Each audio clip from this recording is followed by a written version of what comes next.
Hola queridos amigos, bienvenidos a otro programa de Contracara aquí por TLV1, toda la verdad primero. Agradecemos como siempre a los que nos siguen, nos difunden, nos acompañan.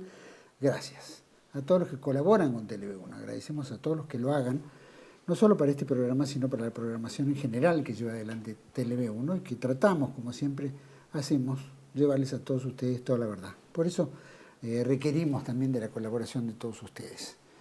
Estamos transmitiendo a través de nuestra página web, que es www.canaltelev1.com. Debajo de este programa las redes sociales que nos mantienen semanalmente en contacto. Y como siempre ponemos este programa bajo la protección y advocación de la Virgen de Guadalupe, Reina y Señora, Emperatriz de América, que con la Virgen de Luján le pedimos nos guíe, nos cuide, nos permita ir por el camino del bien, la verdad y la belleza. Y como sabemos que la Argentina tiene sus enemigos ocultos, enemigos abiertos, enemigos económicos, enemigos políticos, enemigos sociales, y especialmente religiosos también, en nuestra Argentina, en nuestro mundo del hoy, en nuestra Hispanoamérica, este canal, en fin. Le pedimos a María, Madre de Gracia, Madre de Piedad y de Misericordia, que nos defienda de nuestros enemigos y nos ampare ahora y en la hora de nuestra muerte. Amén. Antes que nada, quisiera, ustedes saben que se lleva a cabo el día 14, 15 y 16 de noviembre en San Miguel, provincia de Buenos Aires, el encuentro de formación católica de Buenos Aires, organizado por el grupo de San Bernardo de Claraval, y el título lleva La paz de Cristo en el reino de Cristo. La inscripción y números de teléfono los vamos a poner en pantalla. Señor director, si podemos poner esta pequeña introducción.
Bueno, ya saben, el teléfono es 11 5990 9239 o 11 5016 9712. Así que le invitamos a los que quieran registrarse, inscribirse en sfsanbernardo@yahoo.com.ar. Va a figurar en pantalla. Programa de hoy, vamos a tratar un poquito el tema de lo que tiene que ver con las elecciones pasadas, ¿no? No lo hemos tocado la semana pasada porque, bueno, era muy prematuro y requería también un análisis, ¿no? del equipo, llamémoslo de TLV1, que para mí es importante analizar la parte política, la parte económica, cómo nos perfilamos, cómo parece que nos perfiláramos, ¿no? Qué es lo que pidieron, que se abra un poquito el esquema político con, ¿no es cierto?, cierto consenso, entre comillas, como se dice, especialmente los Estados Unidos, que va a poner la tarasca, va a poner la plata, ¿no es cierto?, y varios sectores también económicos que plantean aparentemente, bajo condiciones obviamente poner dinero, bueno, que haya cierta seguridad. Y la seguridad la tiene que dar el gobierno, no tanto peleándose como todos, como se vino peleando durante estos últimos 2 años, sino cierta paz, cierta tranquilidad y cierta concordia. Cosa que lo vemos muy difícil porque este nuevo gabinete en el cual se está conformando y que seguramente van a asumir a partir del día de hoy, bueno, no parece como que la apertura está en apertura, sino que justamente lo que es más de lo mismo. Pero vamos a analizar un poquito todo este tema con dos grandes amigos, por supuesto. Para mí es un gusto presentarlo a Luis Alberto Rey, que es abogado, economista, administrador de empresas, si no me equivoco, y contador público nacional. Así que gracias. Muchas gracias. El programa, por supuesto, Panorama Económico. Muchas gracias por la invitación. Salió hace poco y que fue bastante interesante. Muchas gracias, muy amable. Gracias. Y nos acompaña también Pablo Ansaldi, doctor en Ciencias Políticas de la Universidad Católica Argentina, profesor de Historia y Estrategia y Relaciones Internacionales. También se desempeña como profesor en la Universidad Nacional de 3 de Febrero, en la Universidad Católica Argentina y en la Universidad Católica de La Plata. También es profesor en la Escuela Superior de Guerra del Ministerio de Defensa y es autor de libros como Los años 70 a fondo. También escribió Clausewitz, La ciencia política de la guerra, y Radiografía política, escrito sobre filosofía, guerra y orden mundial, hecho por la editorial EAS, de España y Chile. Gracias también. No, muchas gracias por la invitación. Muchas gracias. Quiero aclarar que no estoy en la Escuela Superior de Guerra Conjunta, obviamente desde que asumió Milei, y no me prendí a una doctrina pro-norteamericana tan abierta. No es que antes no la hubiere, pero había posibilidades de pensamiento político nacional, ¿no? Estaba el coronel Camilli, el mayor Camilli, que era un hombre que abrió la escuela al pensamiento nacional. Sacaron a Camilli y me fui junto con él, lo cual no es un problema grave, pero quería aclarar eso.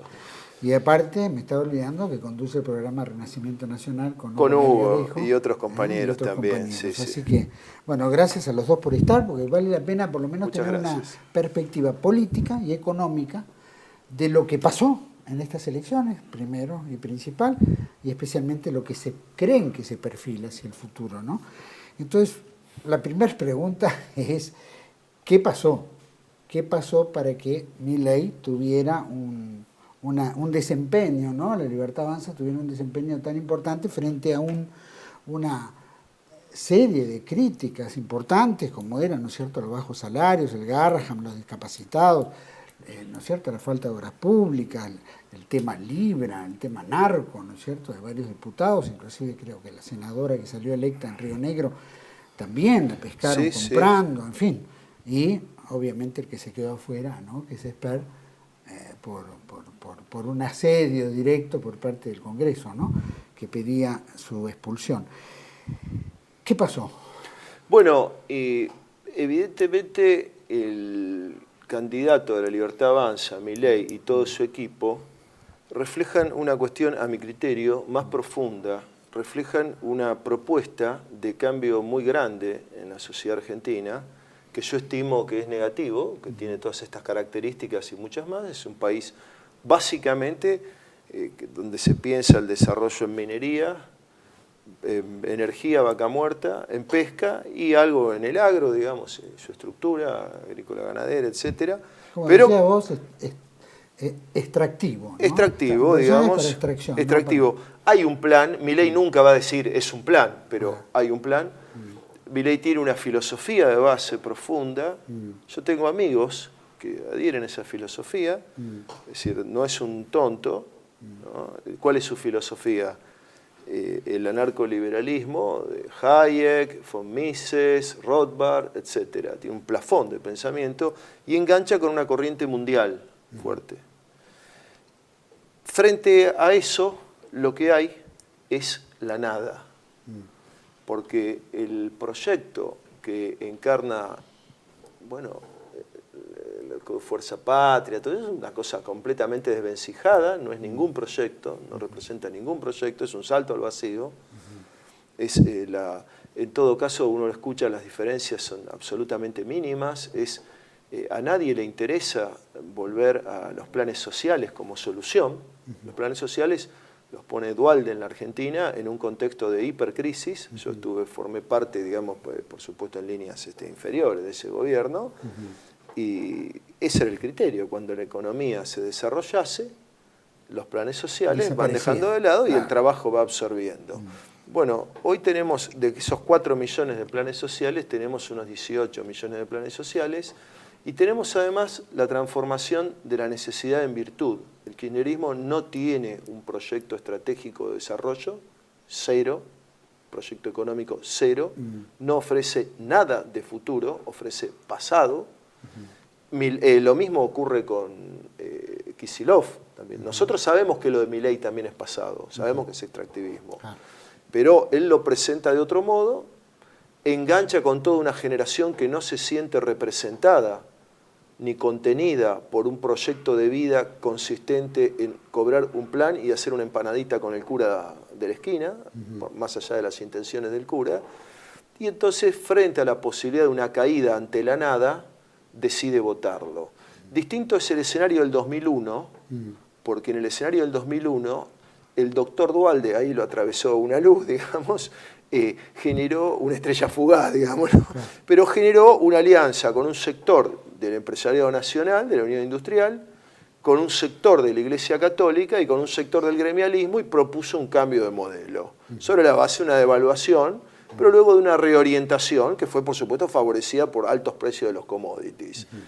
Lo otro es la nada misma. Lo de Cristina es la nada misma. Es una señora saltando en un balcón con una foto con Silvio Rodríguez. Entonces, es casi hasta obvio pensar que el triunfo iba a estar del lado de aquel que, teniendo el gobierno, todavía no realizó, frente al público al menos, las transformaciones que prometió. Y que además, subrayo lo de la filosofía de base, porque por supuesto que la progresía es un elemento completamente destartalado desde el punto de vista intelectual. Yo he dado la lucha, vos lo sabés bien, frente a Laclau, Mouffe, Carta Abierta y toda esa vaciedad nihilista y subjetivista de la peor especie. Pero el pensamiento nacional también está en gran medida huérfano de una necesaria actualización, actualización en el sentido aristotélico, de una puesta en acto de sus conceptos y de sus prácticas. Está como un reservorio en el pasado. Entonces lo que queda en pie es Milei, que se asume, formalmente lo digo, como revolucionario, y esa es la épica que tiene. Él está realizando una revolución anarco-liberal, así se asume. Cuando él se sube a un tanque y dice, de a mí me sacan muerto, eso hay que recordar que lo dijo Salvador Allende, y lo sacaron muerto. Ni Cristina, ni Kicillof, ni ninguna de esos que nos han llevado a este desastre jamás dirían eso, porque no tienen motivo, ni causa, ni nada. Más que la de supervivir en sus puestos, en sus cargos y en sus espacios, a los que van a terminar siendo eyectados. Bueno, tampoco representa los personajes que puso el kirchnerismo, vamos a decir, porque el peronismo eso no representa nada. Son los peores personajes que se pueden imaginar, porque teniéndolo a Tayana ya, ¿no es cierto? Un montonero irredento. Irredento, exacto, aparte criminal ya demostrado, etcétera, y que encima cobró, ¿no es cierto?, indemnización, ¿no es cierto?, cuando se otorgaron a todos los que supuestamente fueron damnificados por el gobierno militar. Tenemos por el otro lado el primer candidato a diputado de Fuerza Patria, que es un tipo que estuvo como soldado en el ejército israelí, ¿no es cierto? Ni siquiera ese tino, podrían haber puesto un palestino que son medio zurdos también los palestinos. ¿No es cierto? ¿Cómo se llama este personaje que ahora es diputado, bueno, o por lo menos diputado electo, ¿no? Pero bueno, Itay Hackman. Itay Hackman. Bueno, ahí tenemos. Entonces, si esos son los referentes iniciales, bueno, también tenemos La Libertad Avanza, que parece que avanza también sobre los testimoniales. Tanta crítica se hizo a los personajes, ¿no es cierto?, a los candidatos testimoniales en una época. Ahora resulta que los mismos candidatos que salieron ahora van a ocupar escalafones dentro del Poder Ejecutivo. O sea que es algo absurdo. Querido Luis Alberto Rey, ¿qué fue económicamente? ¿Por qué la gente fue sobre esta votación? ¿Qué es lo que impactó como para que...? Bueno, yo siempre con mi sesgo de formación, ¿no es cierto? Acá lo que observamos es algo que se viene produciendo en las últimas elecciones, que el gobierno y las autoridades ungidas por el voto carecen de legitimidad de origen y obviamente en el ejercicio también legitimidad de este ejercicio. Por lo tanto se vuelven totalmente ilegítimas. Sobre todo a partir de este suerte de golpe de Estado que estamos sufriendo por parte del gobierno de Estados Unidos. Por lo tanto, lo que observamos es, aparte de la falta de legitimidad de origen y de ejercicio, estas elecciones se siguen polarizando entre dos opciones que en realidad nos conducen a lo mismo. una progresía ecuménica que nos pretende instalar la agenda woke, y obviamente un liberalismo anarcocapitalismo o narcocapitalismo, que en realidad no hace otra cosa más que hacer las veces de partener de esta izquierda internacionalista. De hecho, se presenta como humana, pero nada ha hecho para, por ejemplo, derogar la ley del aborto, aun cuando el diputado Milei ocupaba una banca de diputados. A la polarización se le suma el tema de la nacionalización y personalización de la elección en cabeza del presidente. Por lo tanto, esto demuestra que la Libertad Avanza carece de figuras de renombre o de peso como para llevar a cabo elecciones no solamente a nivel nacional, también a nivel provincial, ¿no es cierto? Y lo que observamos respecto de las elecciones del 7 de septiembre y la del 26 de octubre es una especie de clic que sufre la población a nivel nacional respecto de una advertencia que hace el presidente de Estados Unidos. Argentina está moribunda, están tratando de sobrevivir, nosotros la estamos tratando de hacer sobrevivir, y en realidad si nosotros no le ayudamos a la Argentina cae. Por lo tanto, la obligación del presidente Milei y de la Libertad Avanza es ganar, ganen o mueran, ¿no es cierto? O ganen o nos retiramos. Entonces eso a la gente que actualmente está sin trabajo, con bajos niveles de ingresos, tratando de tarjetear en cuotas alimentos, pagando el mínimo de sus obligaciones por la tarjeta de crédito, pauperizada totalmente, la gente por ahí recordó que, bueno, si los norteamericanos se van, el lunes 27 y los días subsiguientes iban a ser una semana negra, iba a haber una crisis apocalíptica, mejor estilo de 1989, 2001, 2002, y la gente entonces apeló al voto miedo y con ese voto miedo apeló a una suerte de esclavitud cómoda, ¿no? Eso es un poco lo que ha pasado. Me hace acordar este voto miedo coyuntural, por cierto, pero ha generado un cambio importante en la composición de la Cámara de Diputados y Senadores por 2 años. Este voto miedo me hace acordar al voto cuota del año 95 que le dio la reelección a Menem, donde la gente también, después de la gran expansión económica que se dio del 91 al 93 con la naciente ley de la convertibilidad austral dólar o peso dólar, esa expansión del consumo se dio también a través del crédito. Entonces sorprende esa elecciones en el año 95 con el efecto tequila a nivel internacional que amenazaba con contagiar a la economía interna, Cavallo tratando de decir que Argentina no era México, y encima la reelección con Menem prometía la preservación de este status quo, la gente estaba endeudada, que hizo, ratificó a Menem en su segunda presidencia. Y también el voto del año 99 a favor de la alianza con De la Rúa, en donde uno de los spots publicitarios del presidente De la Rúa fue conmigo un peso, un dólar, por lo tanto la gente, como estaba totalmente endeudada, terminó ratificando a un presidente que se terminó yendo después de una revuelta popular del 20 de diciembre, presentando la renuncia un 21. Detrás de esta legitimación coyuntural están quienes dicen que el gobierno ha sido plebiscitado, y que el modelo ha sido plebiscitado. Por ejemplo, de La Nación Más, el periodista Rossi dice, bueno, acá hubo una plebiscitación de Milei, una plebiscitación de un modelo, de una nueva era. Para mí no es nada de eso, es simplemente un voto coyuntural y miedo que es cierto, nos pone en mayor aprieto en la gobernabilidad del país, que va rumbo a una especie de salvataje tras salvataje. El gobierno, por ejemplo, ha ido en 3 salvatajes en lo que va de este año. El primero fue el de abril, Fondo Monetario, Banco Mundial, BIRF, CAF, etcétera, esa suerte de vaquita que hicieron estos organismos internacionales de crédito, más 2 repo.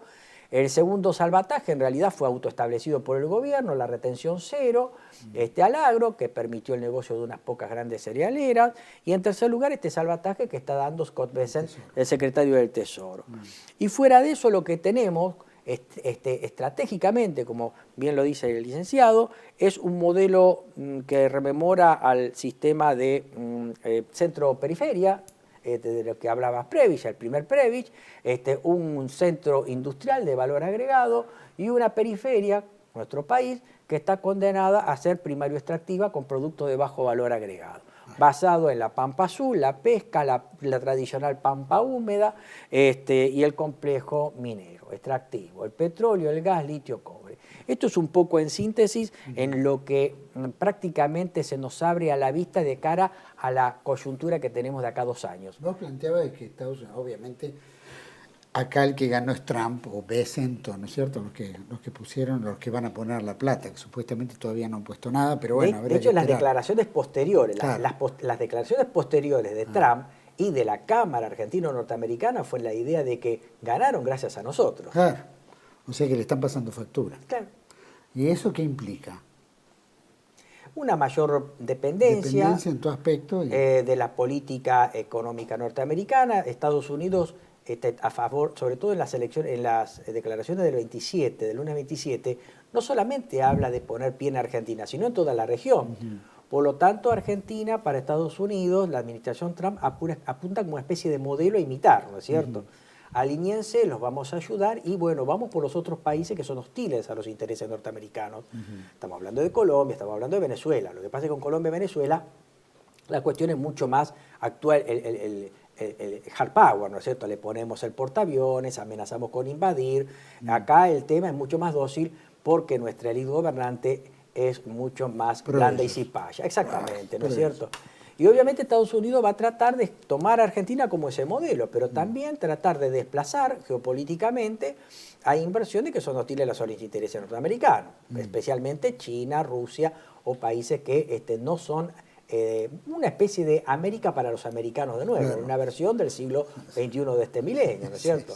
De todo modo, también Estados Unidos está tratando de cortar el mundo en dos para perjudicar eventualmente los intereses del gran centro económico que se viene, que es el Pacífico Índico, tratando por lo menos de hacer pie en el próximamente transitable Ártico, la propuesta de Dinamarca de comprar Groenlandia, la propuesta Canadá de inserir el Estado 51, recuperar el Canal de Panamá y recuperar el sur como las vías de comunicación del Atlántico y el Pacífico, Cabo de Hornos, Beagle, Estrecho de Magallanes, Estrecho de Drake.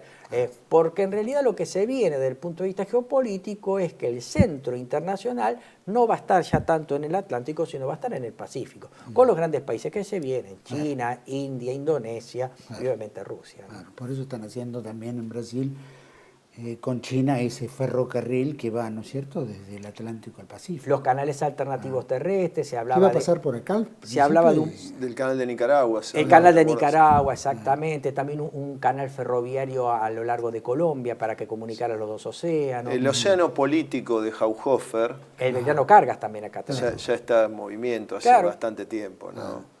Que es la emergencia de estos nuevos países de desarrollo que ya son profundamente desarrollados, ¿no? Ahora nosotros China,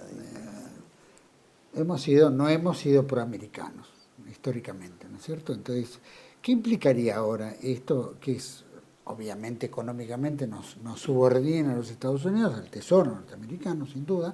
Eso trae políticas, obviamente, y compromisos que el gobierno va a ceder, la base militar, el paso bioceánico, ¿no es cierto?, la Antártida, mermar cualquier tendencia o interés que pueda llegar sobre el tema de Malvinas, nuestro mar argentino. Es decir, ¿cómo es esto que geopolíticamente acepta, ¿no es cierto?, digamos, movimientos nacionales, o llamémoslo el kirchnerismo, entre comillas, como una cuestión de poder político, digamos, hoy, ¿no?, porque en realidad son los que tienen, y hay otros, obviamente. Pero ¿cómo se acepta eso tan fácil? Hay una cuestión que es subjetiva, digamos, que yo la voy a mencionar. Para nosotros, que somos hombres de la causa nacional y del pensamiento nacional, es especialmente doloroso que el kirchnerismo y su decadencia absoluta haya perdido a manos de gente que abiertamente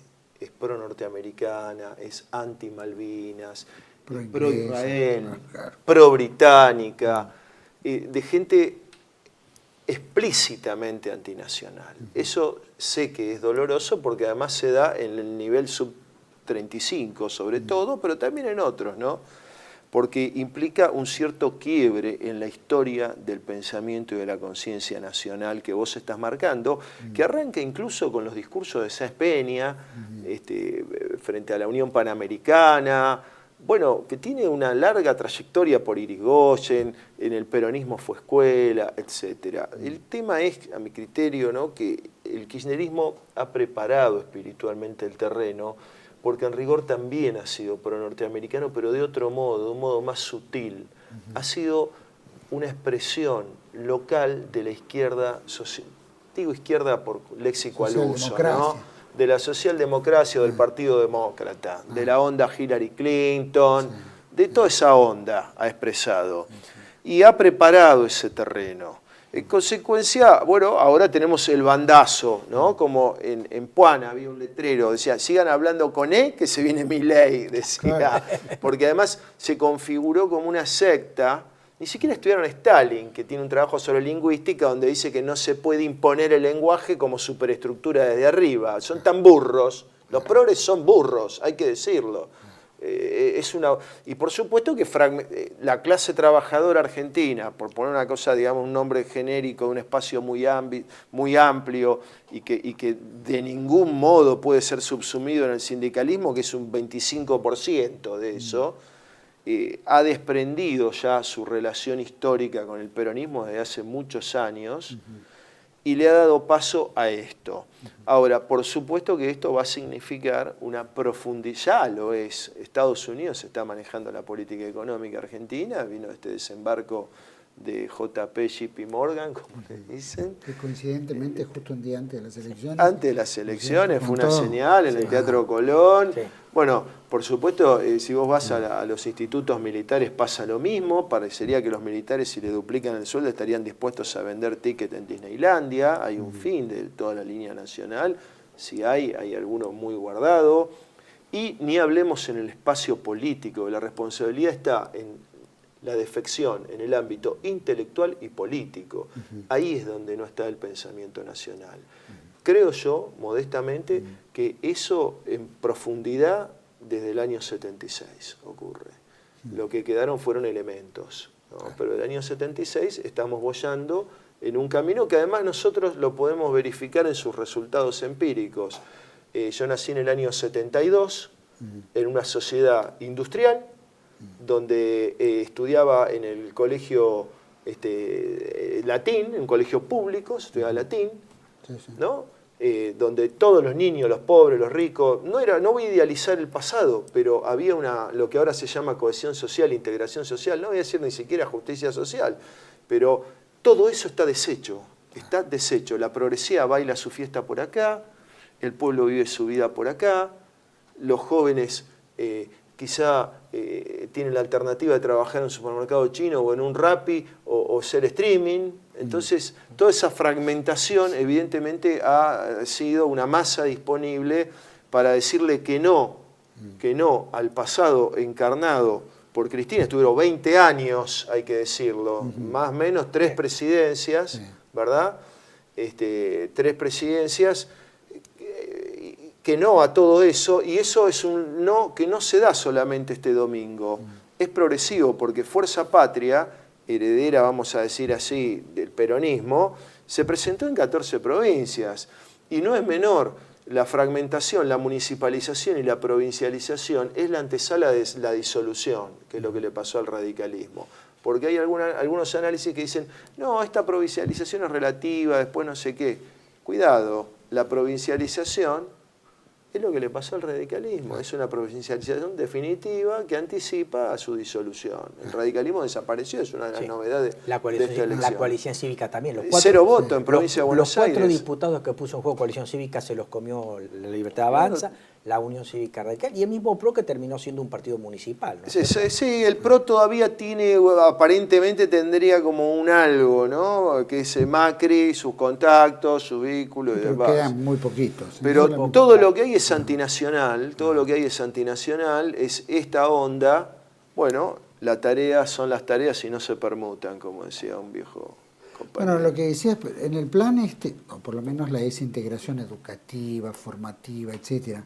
Porque hablar del año 72, acuérdense, cuando éramos chicos, por lo menos éramos chicos en esa época, se planteaban, no sé, había programas por lo menos de formación educativa, ¿no? Bueno, de hecho, cuando uno prendía la televisión, Claro, estaba lo hasta la prendía. escuela técnica, por ejemplo. Claro. Pero de hecho, en la época cuando nace, o yo era chico también, de un colegio industrial, tranquilamente podía salir un chico que podía poner un tallercito de reparación de ropa, lavarropas, mecánica automotriz. Es decir, la escuela industrial capacitaba a un muchacho con 17, 18 años para poner un tallercito de reparaciones o eventualmente iniciar estudios superiores hacia la ingeniería industrial, de alimentos, naval, etcétera.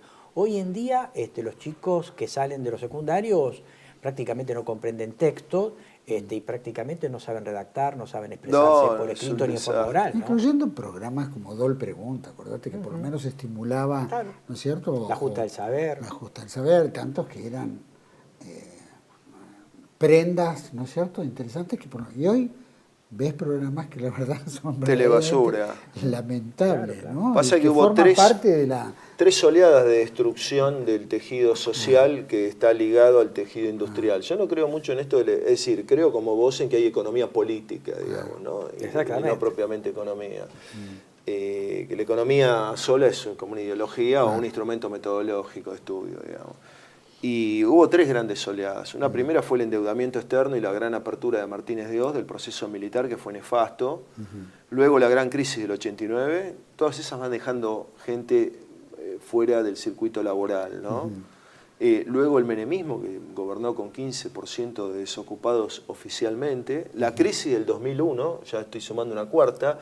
Y el desastre de lo que fue Alberto Fernández con la pandemia, todo cerrado. Eso dejó otra oleada. Entonces hablamos de una sociedad que tiene de un 30 a un 40% de gente real en la pobreza, en la desorientación, en la desocupación, y una Argentina que ha perdido su orientación industrial, su fuerza industrial, su peso específico industrial, que no ha sabido reconvertirlo en función tecnológica, ¿no? Porque tampoco podés sostener la industria de hace 100 años. Hoy hay procesos nuevos y Argentina está perdiendo ese tren también, por supuesto. No lo va a recuperar entregando, lo va a recuperar con una estrategia nacional, que eso es lo que no se avisó. Hablábamos hace poquito, también fuera de cámara, con relación a la CGT, ¿no? Lo que representaba antes a los grandes dirigentes sindicalistas, por lo menos eran representantes de productividad, la UOM, ¿no es cierto? Diferentes sindicatos productivos, de industria pesada, industria en general, y hoy prácticamente son todos servicios, ¿no? Claro, viene a abonar lo que dice acá el licenciado cuando decía que hubo un gran trasvasamiento social, pero también en el mundo de la producción, porque la vieja Argentina con un proyecto industrial, no vamos a poner la fecha de origen, pero sí podemos decir que comienza a hacer crisis, por ejemplo, con la apertura automotriz de Frondizi, pero sobre todo en la década del 70, cuando se entra en una economía de endeudamiento, financierismo, retraso cambiario e industricidio, en donde ahí se Martínez genera... de Oz. Exactamente. Esas políticas son totalmente coherentes a lo largo de 50, 60 años a partir de la década del 70, ¿no? Por lo tanto, ha hecho mella en el colectivo sindical, porque antes usted veía, libro de historia, los principales líderes del sector sindical eran gente de la industria textil, metalúrgica, metalmecánica, alimentos, etcétera. El último gran líder del sindicalismo de la década del 80 era la industria de cerveza, o sea, Saúl Baldini. Pero a partir de ahí, como se ha dado una economía del tercer sector, del sector servicios, es el que se ha incrementado y los dirigentes sindicales que más se destacan son los del sector servicios. Por ejemplo, en la época de Menem, lo más combativo que tenía Menem era el sector camionero, Moyano, ATE con De Llenaro, y obviamente otro sector que por ahí era colaboracionista, pero estaba muy vinculado al sector de servicio, el sector telefónico, el sector mercantil con Cavalieri, es decir, sector de la construcción, es decir, la economía se ha vuelto de servicios, y como la economía se ha vuelto una suerte de economía postindustrial sin industria, requiere urgentemente flexibilización laboral, dado que cuando yo genera una economía de producción de bienes con valor agregado, cuando hay distintos niveles de producción, ya sea auge o recesión, yo puedo mantener a la fuerza laboral integrada a través de administración de stocks. Yo tengo una recesión, puedo administrar produciendo stocks. Mientras que los servicios tienen el problema que se producen mientras se demandan. O si se demandan, se producen. Cuando yo tengo un parte de producción, inmediatamente esa gente no la puedo dar accionar y la tengo que despedir. De ahí la lógica de los nuevos contratos basura, la flexibilización laboral, las leyes laborales, el sistema previsional que no cierre, y es uno de los principales ítems del gasto público que el gobierno va a tener en la agenda para las próximas elecciones. Pero como bien lo dice Ansaldi, todo el cambio de la estructura sindical y de su liderazgo también tiene mucho que ver con el gran crisis que sufre la economía argentina, que de un modelo industrial ha pasado a un modelo de financiarismo, servicios, industricidio y endeudamiento. Efectivamente. Y timba financiera, ¿no? Por supuesto. Claro. Sí, financiero. Claro. Sí, por Netamente. Vamos a ir a un pequeño corte y quiero dejar picando, a ver qué. Entendemos que vamos hacia un mundo moderno, ¿no? El mundo de la máquina, de la tecnología, ¿no es cierto? ¿No es cierto? Donde ya se suple el hombre por otros elementos mecánicos o robóticos, etcétera, de esta nueva tecnología. Países como el nuestro, que tenemos un 40% de desempleo, ¿no es cierto? Entre el desempleo, la pobreza, es decir, ¿cuál es la lógica de que un país trate de treparse a un mundo tecnológicamente moderno, avanzado, cuando hay una sociedad que está totalmente apartada? Más allá de que la Agenda 2030 también plantea, ¿no es cierto?, del salario universal, que no hagan nada, se queden en casa, porque la máquina va a hacer todo y eso los irá eliminando. Pero, ¿cuál es la lógica, ¿no es cierto?, más allá del liberalismo y el progresismo, que todos han colaborado de alguna manera, fuera de meter empleados públicos, pero nada más, pero no producían, es decir, no había un valor agregado. Quiero que pensemos cuál es la lógica en esto y cómo un país como el nuestro puede aceptarlo. Vamos a hacer un pequeño corte y volvemos enseguida con Pablo Ansaldi y con el doctor, los dos doctores, Pablo Ansaldi y Luis Alberto Rey. Ya volvemos. Residencia como en casa, siempre contigo. Es un hogar habilitado en la ciudad de Buenos Aires con más de 30 años de experiencia en el cuidado de adultos mayores. Ubicada en el barrio de Villa Real, en pasaje Francisco Bauzá 2372, casi esquina Tinogasta. Ofrecemos atención personalizada y un ambiente cálido para nuestros abuelos. Contamos con habitaciones premium, con baño privado y TV por cable, menú supervisado por nutricionista, cocina de primera calidad, jardín terraza para el esparcimiento y conectividad para videollamadas y llamadas telefónicas. Además, ofrecemos servicios opcionales como peluquería personalizada y confección de ropa a medida. Comunicate al 11 50 35 15 25. En Como en Casa, el bienestar y la comodidad de nuestros adultos mayores es nuestra prioridad. Los esperamos. TLV1 se complace en anunciar que estará transmitiendo en su canal TLV1 Clips valiosos programas emitidos antes de la censura sufrida. El lienzo prohibido, El revés del derecho, Combates por nuestra historia, Disenso, Historias de Malvinas, entre otros que podrán encontrar en este enlace.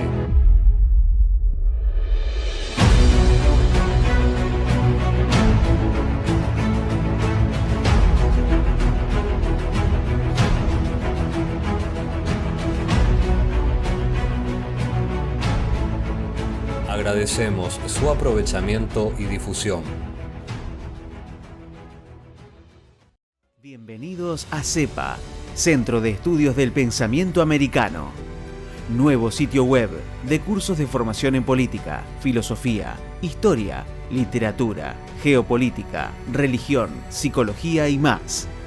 Cursos de formación que reflejan el verdadero pensamiento americano.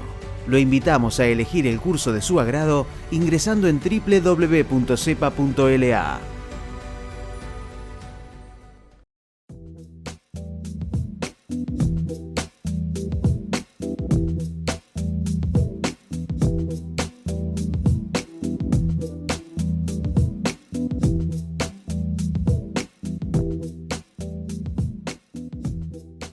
Decir siempre la verdad primero tiene un precio.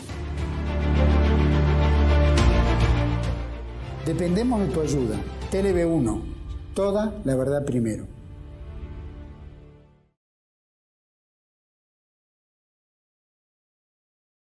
Bueno, estamos de vuelta en este segundo bloque con el doctor Pablo Ansaldi y Luis Alberto Rey. La pregunta había quedado en el bloque anterior, ¿no es cierto? En un país como el nuestro, que no tiene ninguna lógica, ¿no es cierto?, frente al desempleo, frente a falta de producción, todo financiero, y tenemos, ¿no es cierto?, un alto índice de gente dependiente de planes sociales, etcétera. Que no se genere valor agregado frente a un mundo que exige la tecnología, ¿no es cierto?, la inteligencia artificial, la maquinaria, ¿no?, toda robótica, ¿no es cierto?, que estamos enfrentando, que de alguna manera en un país como el nuestro no lo necesita, porque lo que necesita es emplear.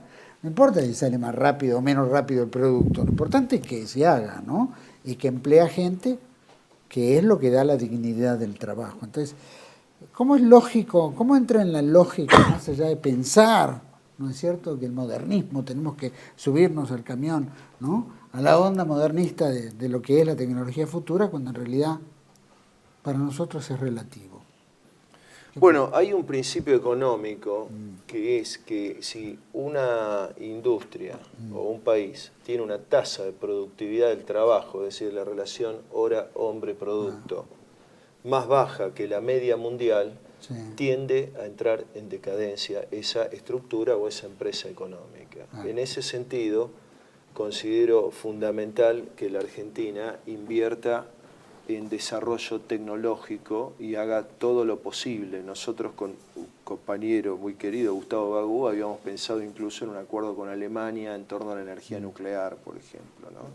Pero eso era una parcialidad.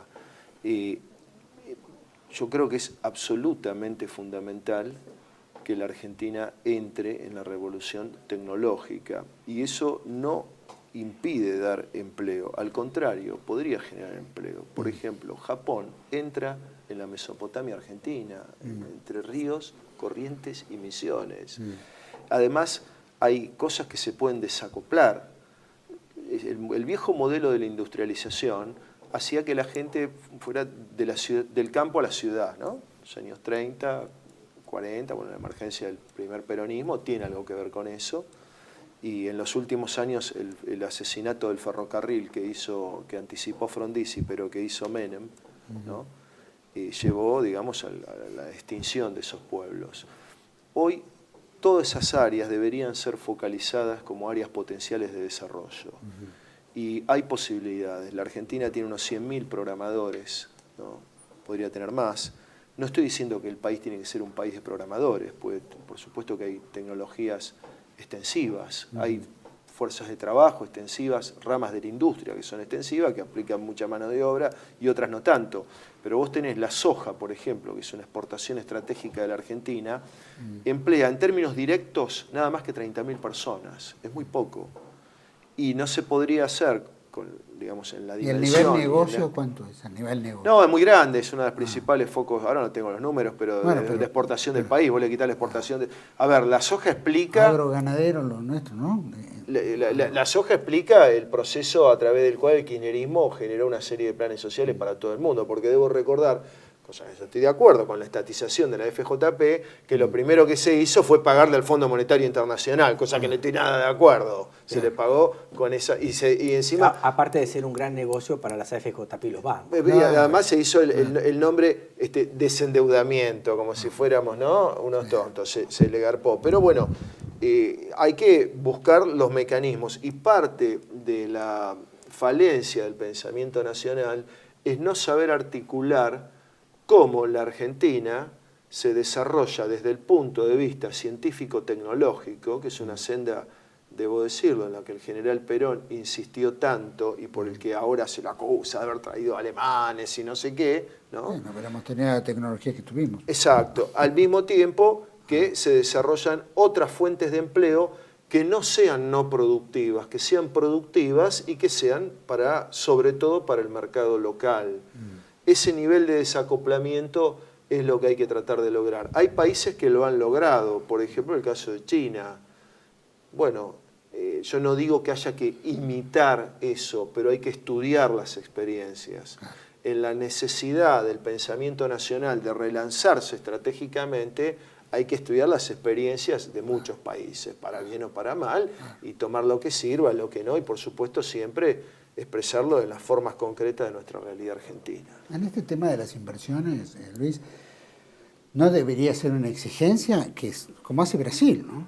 Vos tenés plata, querés hacer un negocio, pero tenés que emplear y tenés que tener algo del producto terminado en el propio país. El modelo norteamericano también es así, lo ha dicho Trump. Trump pretende imitar el modelo chino y el brasilero, en donde el norteamericano, toda la industria norteamericana y europea que se fueron a buscar plusvalías a Asia, sobre todo a China, cuando ingresaban participaban de joint ventures, o sea, con capital chino en forma conjunta. Y en Brasil pasa lo mismo, y a partir de ahí se genera un empresariado chino, brasilero, que va aprendiendo, va tomando nota. A veces la industrialización se daba a partir de la imitación, ingeniería reversa, etc. A partir de ahí comienza a generarse lo que un maestro mío de economía industrial, Bernardo Cosabó, llamaba learning by doing, la memoria industrial. La industria no es algo espontáneo, la industria es un proceso que se comienza y no se termina nunca más. China hoy está tratando de relanzar su modelo industrial a partir de la nanotecnología, la inteligencia artificial y obviamente la robótica. Por eso hay quienes cuando dicen, por ejemplo, ustedes los industrialistas y los desarrollistas quieren industrializar el país, cuando en realidad el gran taller del mundo es China, y en realidad es prácticamente una utopía tratar de industrializar el país frente a grandes monstruos con escala, tipo de cambio que se vienen. Lo cual, y aparte dicen, bueno, aparte hay otras cuestiones que ya son prescindentes de mano de obra, como por ejemplo la robótica y la inteligencia artificial. A lo que yo generalmente respondo que esas son problemáticas propias de economías industriales maduras. No es nuestra problemática. Ellos tienen los típicos problemas de las economías postindustriales. Nosotros tenemos un problema de volver a la industrialización. Y nuestro país lo puede hacer porque, por ejemplo, hay países que también son muy mano de obra intensiva, como la maquila de México, y sin embargo no peligra su industria automotriz.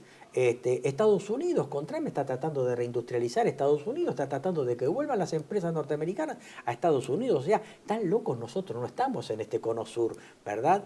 Por lo tanto, esta idea de retomar la utopía industrial no es nada nuevo, lo están haciendo otros países y lo están haciendo países líderes. El mayor país de habla castellana es México. Bueno, México, Estados Unidos también lo está haciendo.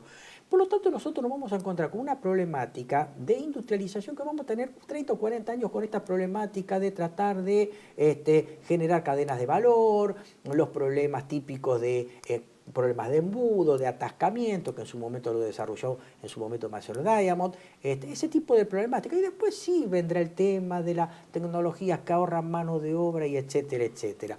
Como acá decía el licenciado Ansaldi, y parafraseando al licenciado Marcelo Gullo, el mundo va hacia una multipolaridad. Por lo tanto, Argentina lo que tiene que tener es una integración inteligente hacia ese mundo multipolar y sin alineamiento. Y tomo una palabra que decía acá el licenciado, que es el desacople. Por lo tanto, Argentina tiene que ir a una propuesta de desacople selectivo, tomar aquello que le conviene a los intereses nacionales y obviamente rechazar aquello que no nos convienen. Y existen herramientas para ese desacople inteligente, ese desacople selectivo, como es, por ejemplo, la política de tipo de cambio, la de la tasa de interés, la política impositiva, la política de las barreras pararancelarias, que lo hacen casi todos los países. Todos los países de posguerra que se han industrializado lo han hecho no con el mercado, sino con una participación del Estado a través de lo que llamaba planeamiento indicativo.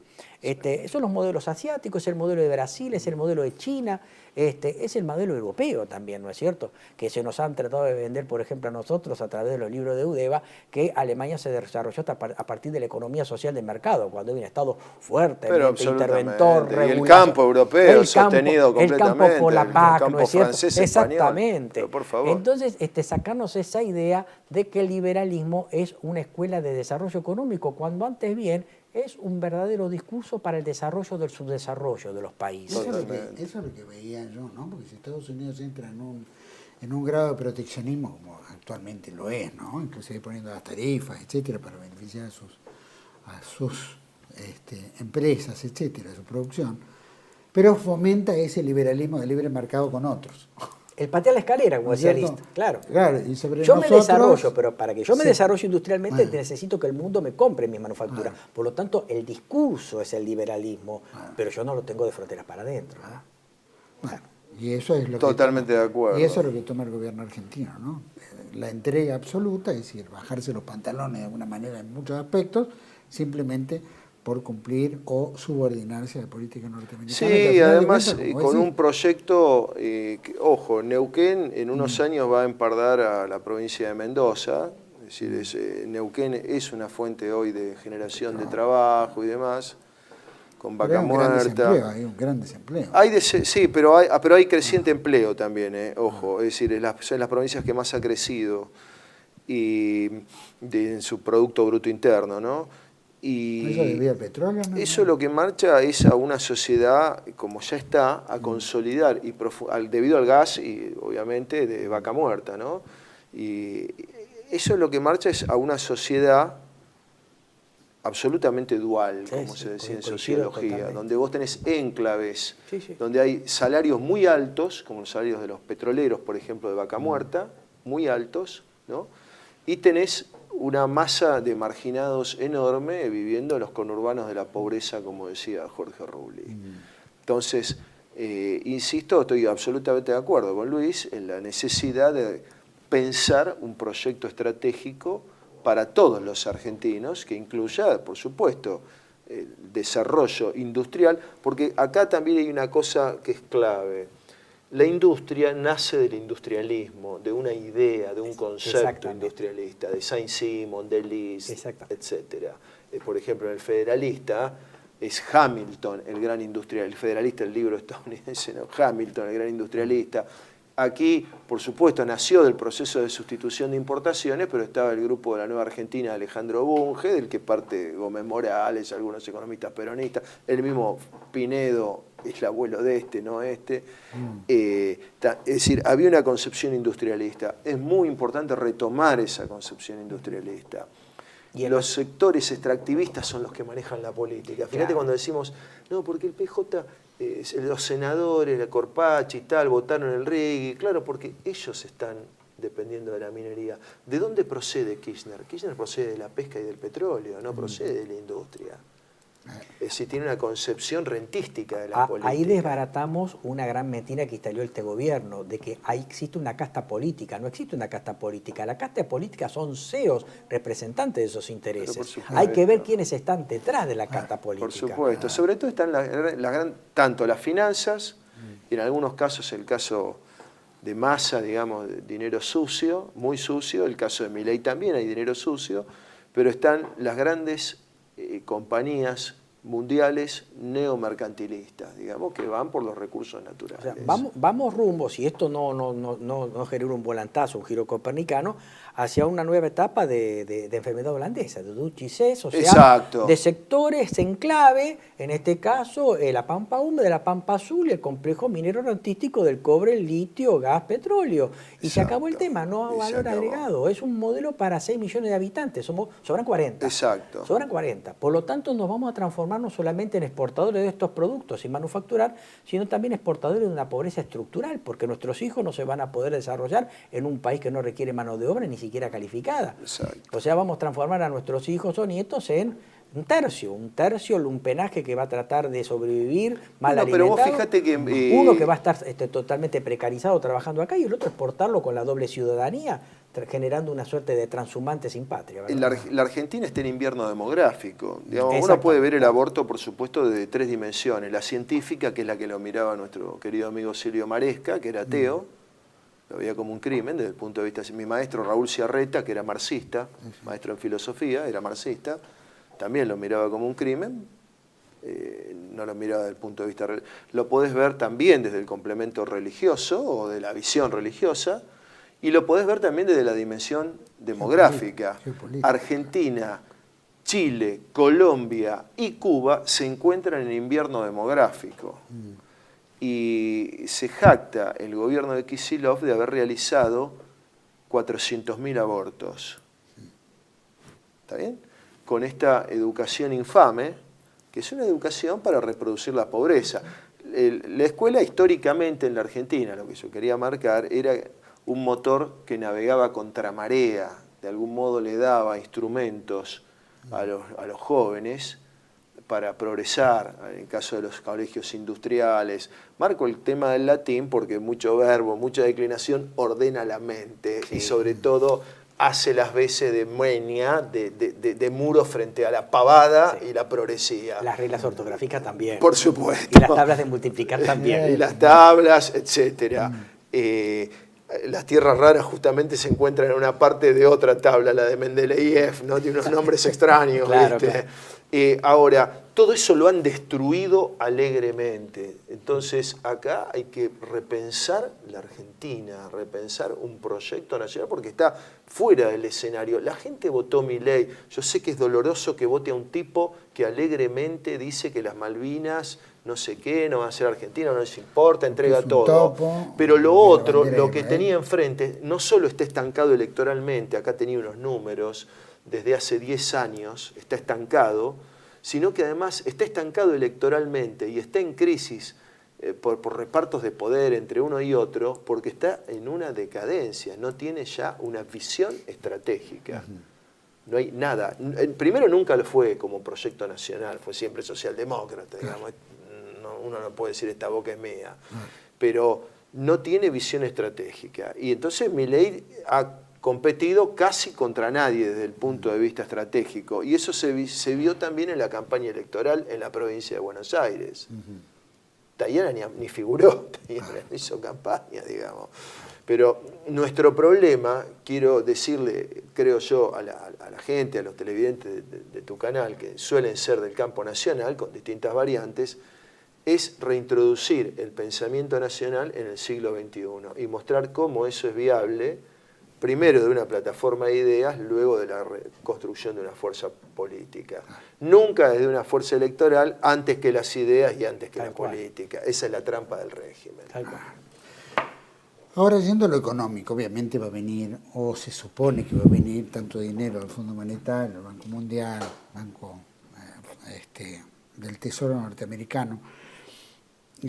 Hay, por supuesto, una gran aceptación por la gente para no hundirse, ¿no es cierto? Y como bien dijiste, el voto miedo implicó ver si había cierta seguridad hacia el futuro.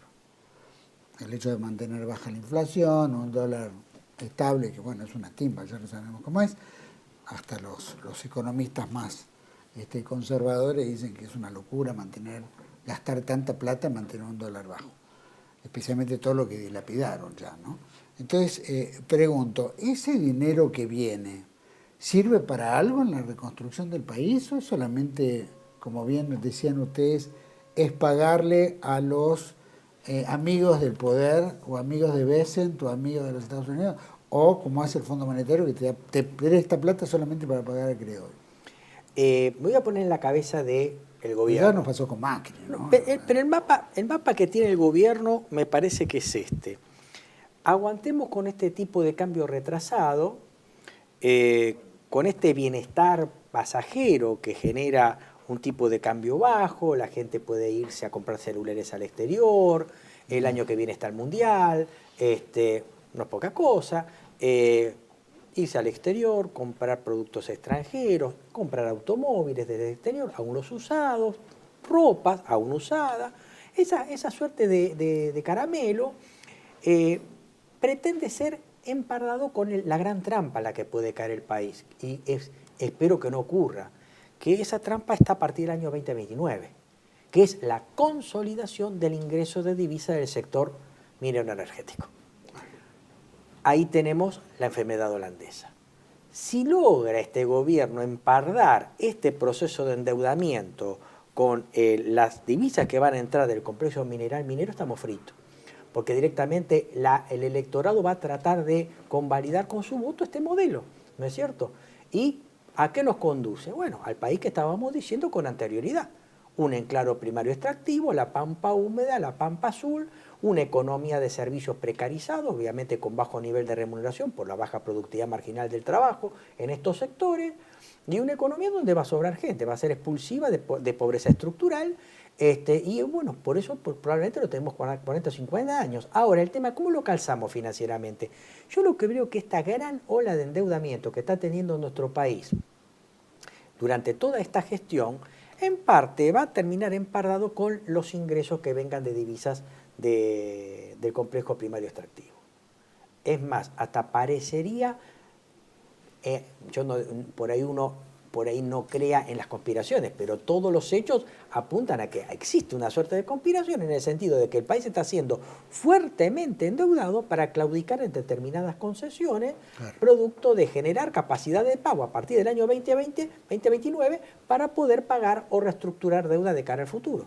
O sea, el futuro que veo es negro en el sentido de que sí, los sectores que van a beneficiarse son los sectores que estén vinculados con los empleos directos o indirectos de estos sectores que van a dinamizar la economía, pero que la van a transformar en una verdadera productora y exportadora de productos primarios primarios extractivos de la tierra, la minería o el mar, ¿no?